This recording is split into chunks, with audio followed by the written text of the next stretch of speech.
you looking for work and thinking about trying something new? Working in adult social care, you will make a real difference to people's lives every day. Here's how Maisie made her move to being a care worker.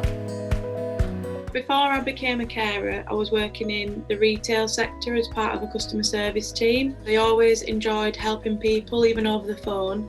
I always wanted that a little bit more.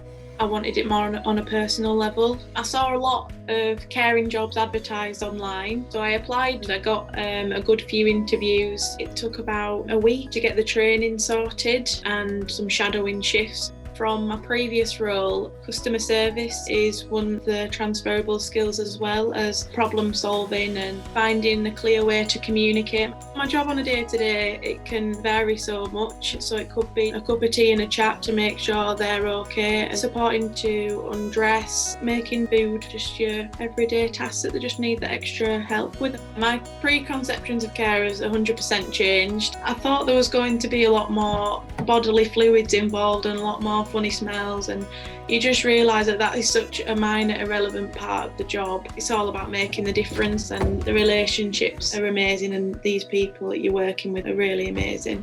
What I would say to job seekers considering being a carer is absolutely do it. It's nothing better going to sleep knowing that you've made a difference to somebody by just helping them. It's such a fulfilling job. Definitely go for it, 100%.